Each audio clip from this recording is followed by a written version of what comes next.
Hey, everybody. Welcome to Over Coffee Podcast, where myself, John Doring, and Larry Davis talk to amazing, inspirational people that give everyday people hope in their lives on what they can do to get out of a possibly bad situation they're in, or whether it's medical or family or financial. And we just bring really amazing people into our podcast studio here to talk about their journey and what they've been through.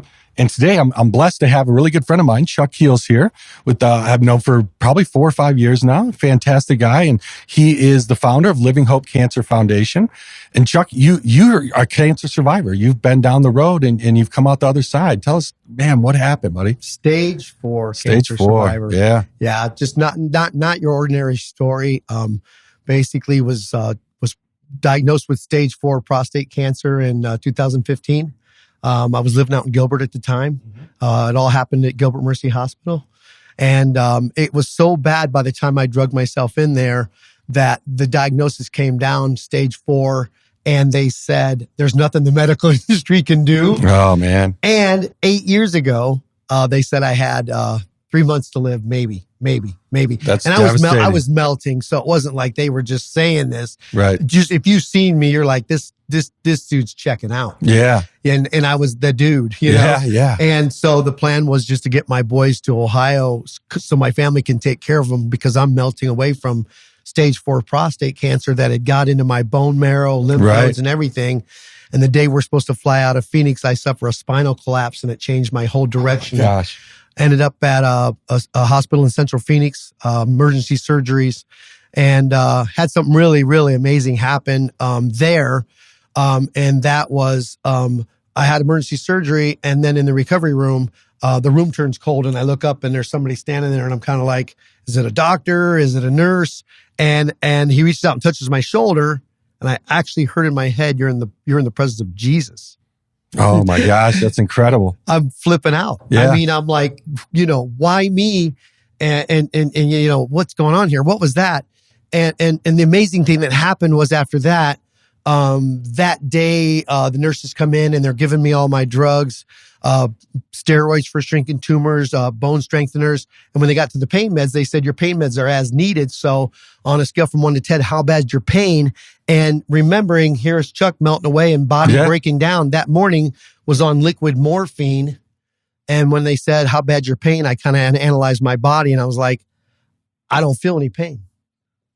And they look at me and they said, order something. You just suffered a broken back and had surgery and all this cancer through your body. Order something.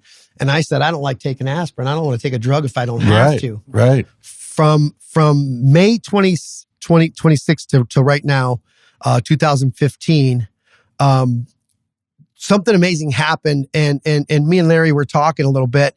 And what I said is, if the medical industry can't figure it out, it's probably a miracle. Yeah. And I had a miracle. I had an absolute miracle. Amazing, man. I was healed of the cancer. I still had a broken down human body, which pushed me to starting out in the swimming pool, then at the park, walking hills. I mean, just pushing through this. And it was interesting because I pushed myself way harder than probably most people would push themselves. And even some buddies of mine that used to play, some pro athletes, buddies of mine called me, like, don't overdo it. Right. And I was like, hey, if I can do it, I'm going to do it. Yeah. I'm going to do it. And what I didn't know was through surviving this cancer bout, taking a lot of things that I learned, just things that I was doing and attitude. Your positive mindset is everything when it comes to, your business, your family life, especially if you're dealing with a health challenge.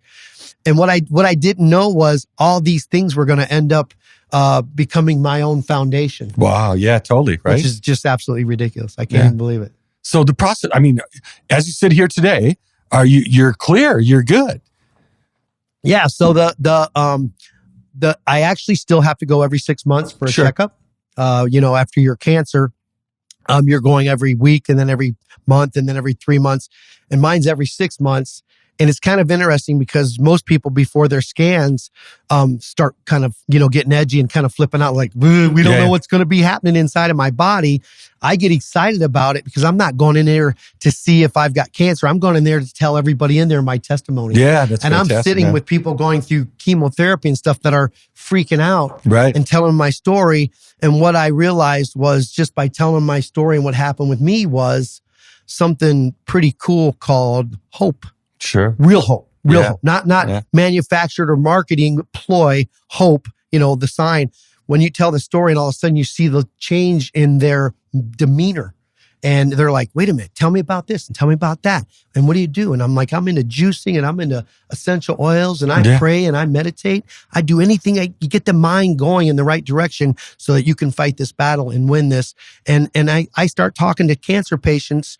The first time I meet them, they're freaking out over their diagnosis. I talk them off the ledge. And the first thing I say is, let's start thinking about life after cancer. Game changer. Game changer. Man, that's fantastic. But so you come out of this and the Living Cancer Hope Foundation, the foundation, run it by me again. So basically, I was volunteering for everybody else's foundations. I was the keynote speaker for American Cancer Society here in Phoenix. Chaired a lot of their Relay for Life. If you pulled up a children's cancer foundation in Portland, Oregon called Let's Set Cancer, my face was there. I was their guy. I was their talker.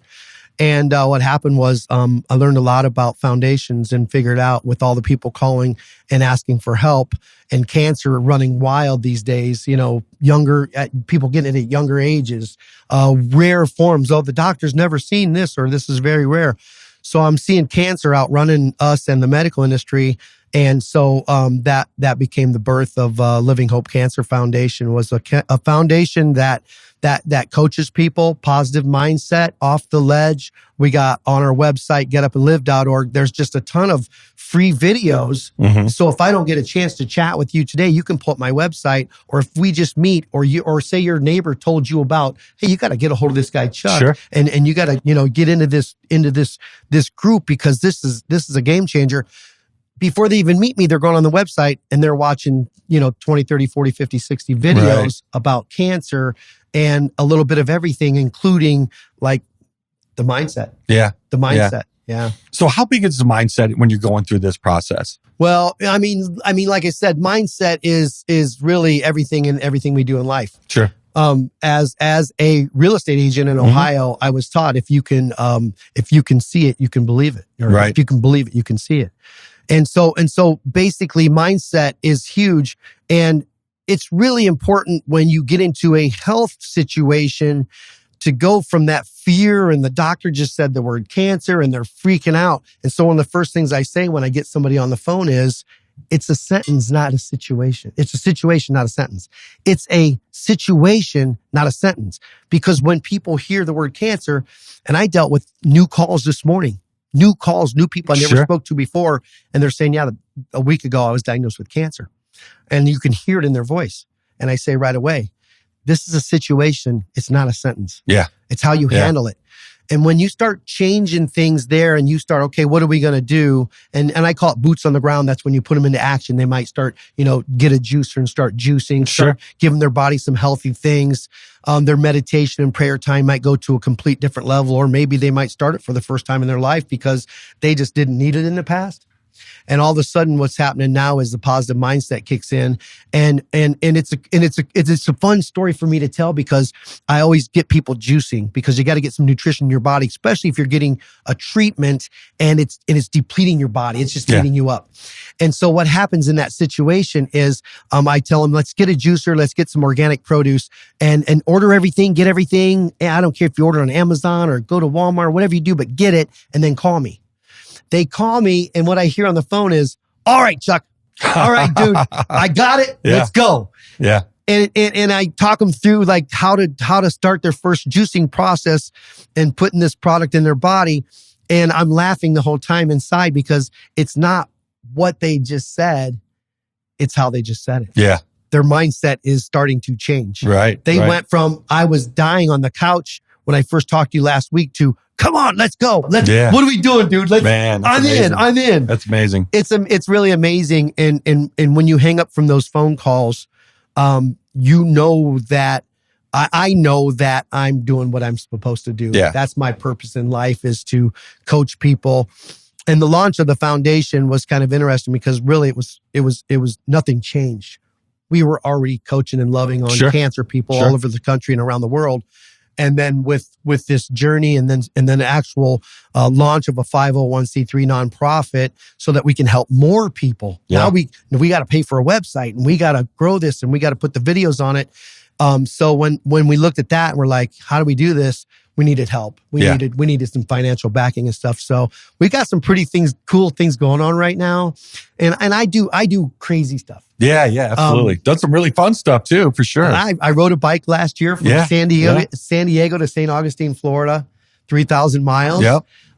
For two reasons, I always say. One is to inspire people after going through cancer or any type of health journey, to get up and live again, to get up and live, okay, I know you went through that, but so did I. This is what we're going to do. Baby steps, mini goals, gradually walking around the house, stretching on the living room floor. Hey, I walked to the mailbox. Hey, we took a vacation this year. Hey, I rode a bike 3,000 miles across the country. You know, just fun stuff. Yeah. And right now at 58 and after stage 4 cancer, I'm training for my first triathlon. Oh man, that's fantastic. Good for you, buddy. Is that crazy? Yeah, that's fantastic. Are you in with me?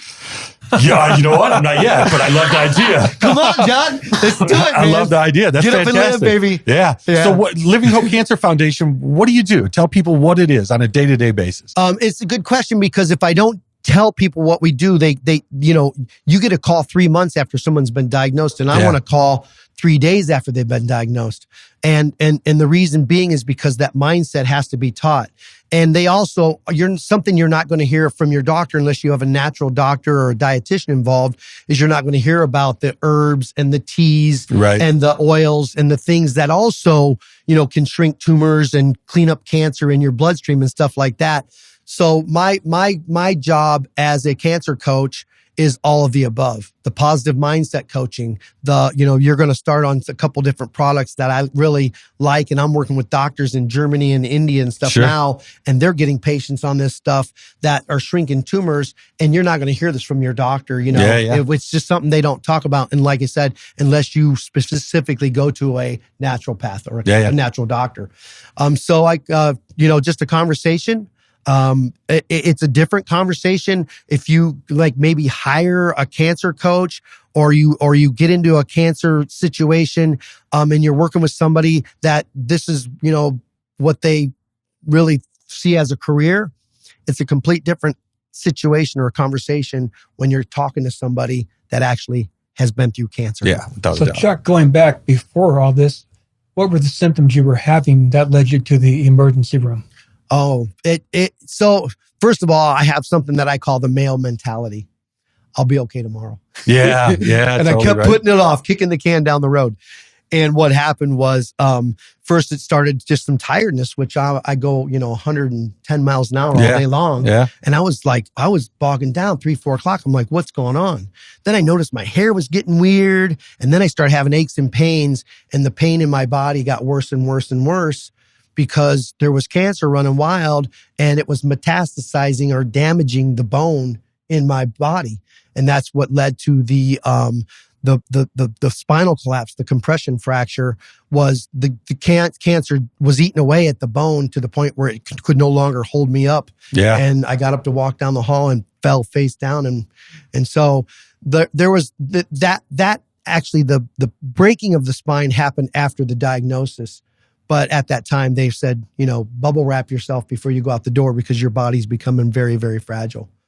And it's no joke. The doctor even said I had a guy who was same thing you're going through. Went over to lift up a bag of groceries, and his spine collapsed in 7 places, and he ended up in a nursing home. And she was just saying, "That's how serious I want you to take this." Right. And here's me. I'm like, I'm getting ready for a mud run.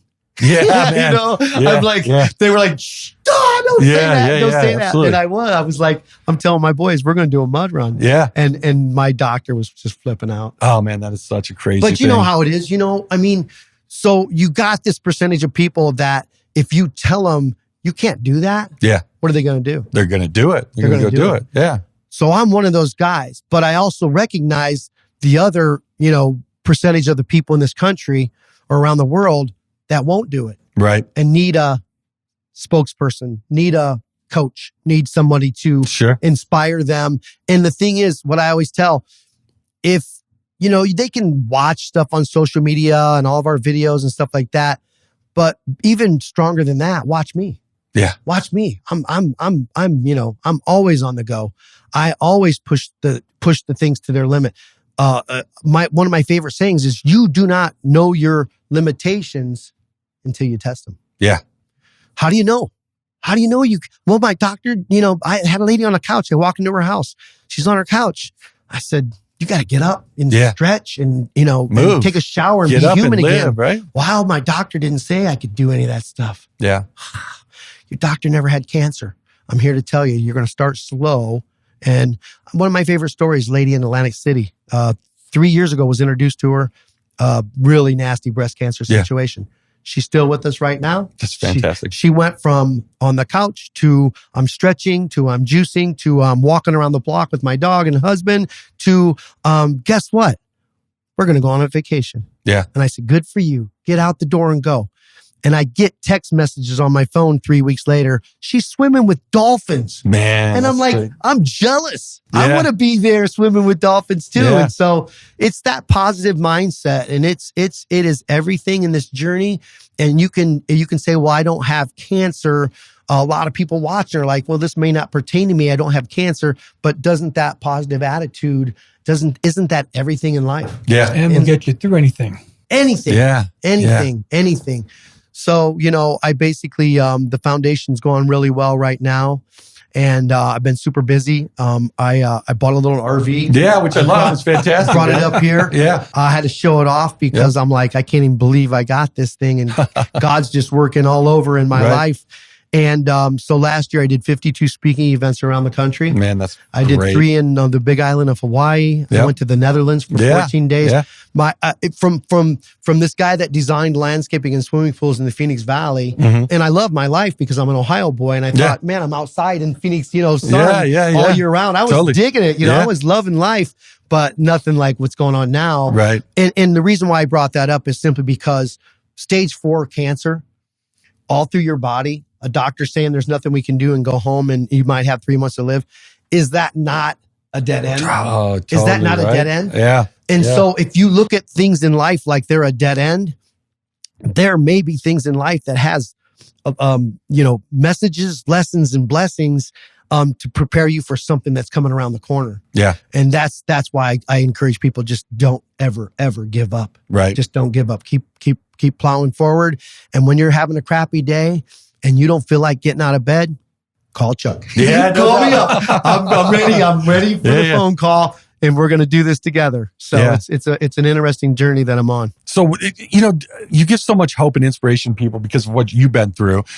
So you take that on the road though, man, your boots on the ground, right? So how does that work? I mean, you're driving, because I've followed you and it's amazing, but I mean, you'll go from town to town to town. Do the people just come to you? I mean, how does that happen? No, it's all set up before I leave Phoenix. Is it? Yeah, it's all set up because like right now my phone's ringing. I'm getting calls from Connecticut and Franklin, Tennessee and parts of Florida that want me to come and speak. Right. One of the things that triggered that was there's a program on TV that's worldwide called the 700 Club. Yeah. And when they caught wind of my story, they made me send all of my medical information to them. Yeah. And for a year, they vetted me.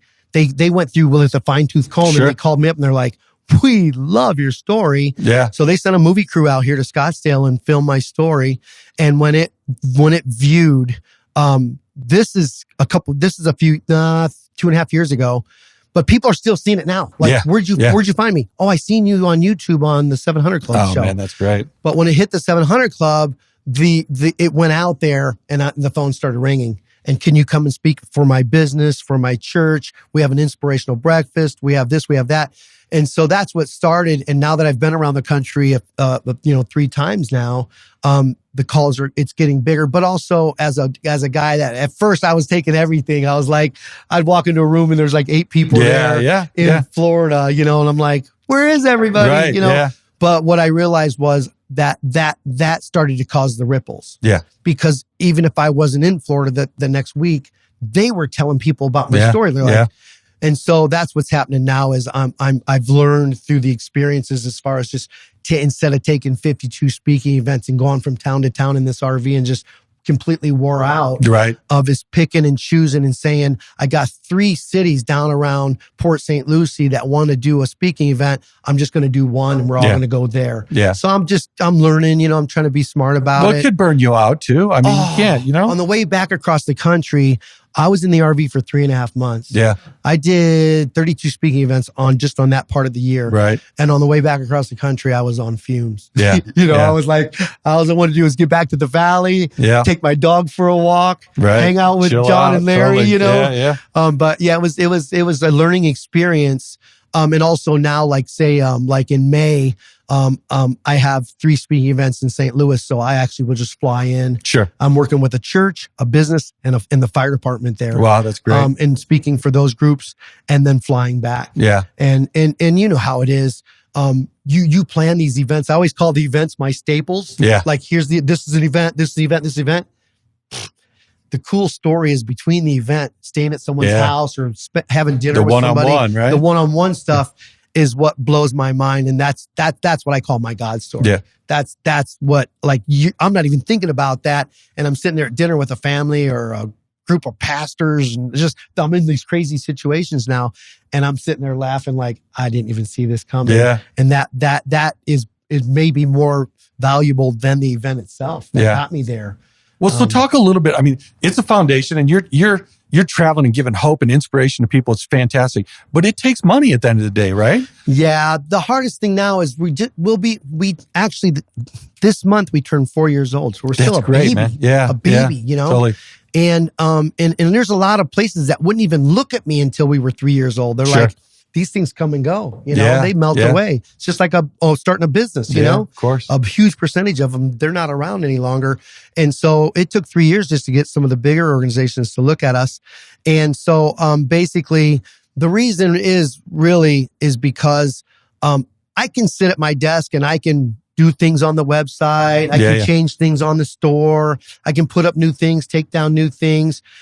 But the time at my desk is time away from other things I could be doing also. My mission, my purpose, the speaking. So basically, that's what's happening right now is that business consultants around me, people I love that came out of the woodwork and said, dude, we're watching what you're doing here. This is crazy. We want to help. This is insane. It's beautiful what you're doing. And like, it's not just for cancer people, but inspiring anybody that takes the time to watch any of these videos or go on the website or just hanging out with us right now. And so, right now I've got some really, really cool business people from all over the country, giving me advice on where to go and what to do and who to talk to. Right. And so, hopefully, we'll sit down maybe a year from now. Sure. And it'll look a little different than what it looks like now. Right now I'm doing it. You know, you ever see somebody like they're like doing really good, like their band is like, kicking butt. But how many years did they go and play in the little crappy nightclubs in the back rooms and the smoky bars I kind of feel like that right now. It's like, do the footwork. Yeah. Do the hard stuff. Put in the work. Build that foundation really solid so that someday when I'm no longer around any longer, the foundation is still here to help people. And that's kind of the long-term goal. 100%. Well, tell us a little bit about Jax, because that's just a really cool story, right? So, I mean, that's an inspirational thing. Yeah. So basically, through my cancer journey, while I was going through chemo, I acquired this miniature Australian Shepherd. Yeah. And if you know their personalities, they're just lovers. They're just lovers. Yeah. I mean, they're over the top. And so, not only that, but I got him registered as a service dog. So I got pictures of Jack sitting on an airplane in the seat. Like the flight attendant's like, hey, no one's sitting in the seat. Yeah. He can sit up. I got pictures of Jack looking out the window flying into LA, Love it. And so it's so cool. And so, he traveled with me all over the country.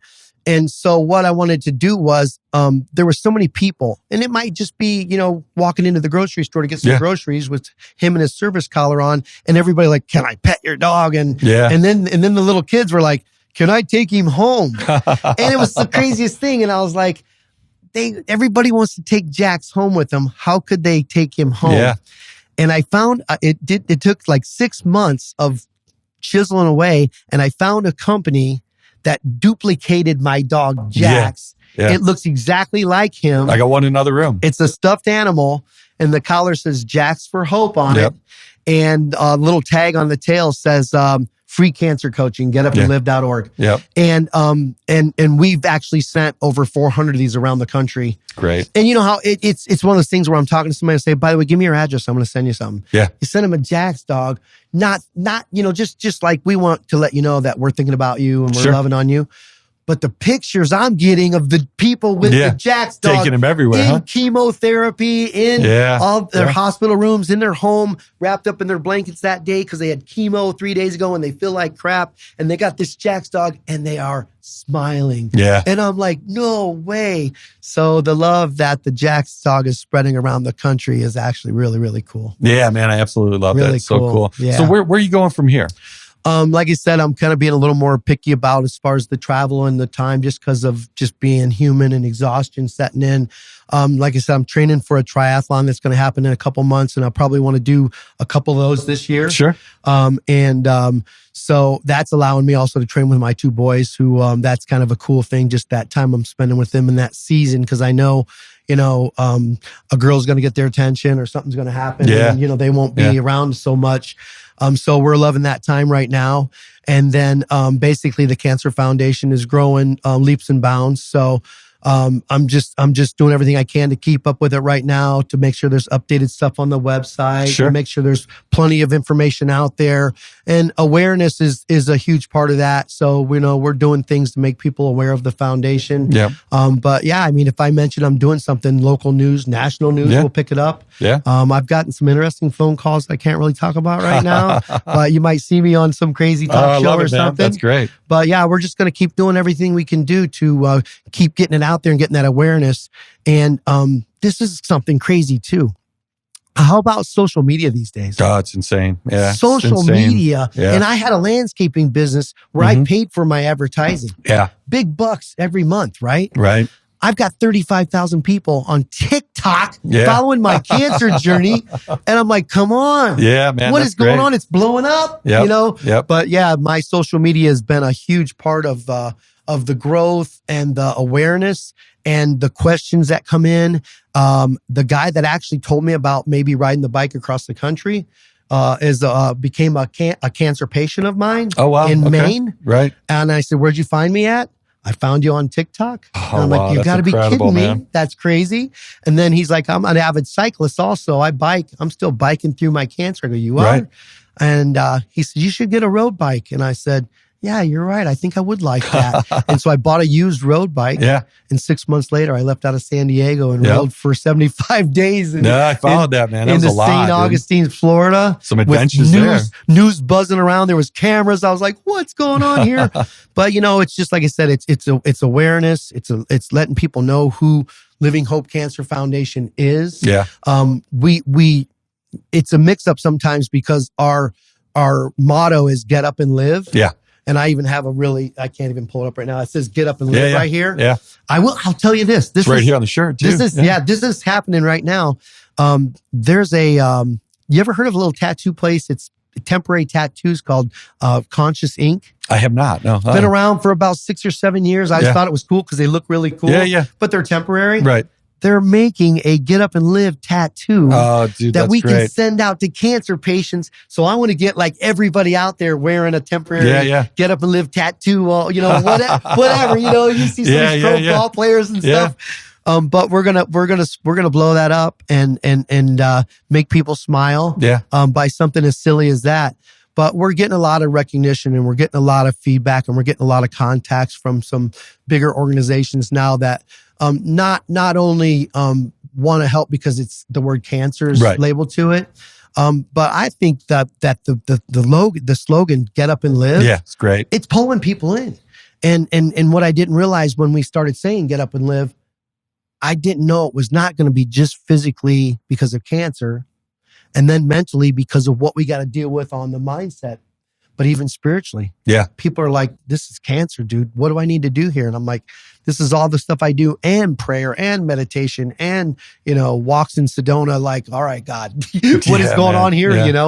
But the Get Up and Live thing is getting so crazy that we patented the words Get Up and Live. I own them. I love that. I actually own them. Right. So if you see somebody else with a Get Up and Live hat on, we'll give you a call. Let me know. Yeah, they owe me some bucks on that one. Yeah. But getupandlive.org became our website. Right. We want people to be able to find us. And if I bump into them in the grocery store line or at the park walking my dog and I don't have a business card on me, I will just tell them that you can go to getupandlive.org and they pull it up and it's me. Yeah. And you know how it is these days. They do it on their phone right there. They're like, what is it? Get Up and Live. Hey, dude, that's you. Right. Yeah. But I love how easy it's made it for them to find me. Sure. I love the saying Get Up and Live because they don't forget us. Right. And so they'll remember us and they'll pass it around. And it may not be right away. It might be 3 months from now. Yeah. I got a call from a guy. He was a pro football player. Mm-hmm. And I met him in a water store out in Gilbert. Right. And we're talking it up and he's huge. And I'm like, this guy is a monster. And we started talking. I told him my cancer story and he started tearing up. Oh, I said, come here, you big teddy bear, and I give him a big hug, Yeah. And not really knowing why we met, exchanged phone numbers at the time. And he calls me 3 months later and he's like, guess what, Chuck? I go, what's up, buddy? How you doing? My dad was diagnosed with cancer. Oh, man. You never know. Man. You just never know. Yeah. So the seeds have to be planted is all over the place because you never know. But what I'm really hoping is we get to the point where we're not the call 3 months, 6 months later, we're getting treatment and it's still spreading. I get a lot of that stuff. Like now we're calling because we're freaking out. Right. I don't want that call. I want the call the week or a month within that time period of being diagnosed so we can go right into action. Yeah. We can go right into positive mindset and get the person on a fight plan instead of on a melting away plan. Yeah. So you had a business when you found out. You have a family. How did you hold things together? Whew. Yeah. Oof. You ever see the circus where the guy's got like 6 plates spinning? That's Chuck right there. Right. I mean, it is. It's hard. It's a lot to it. Just the transition from owning my own business to selling that and getting into just doing this. It's like, when do you take that next step? When do you do that?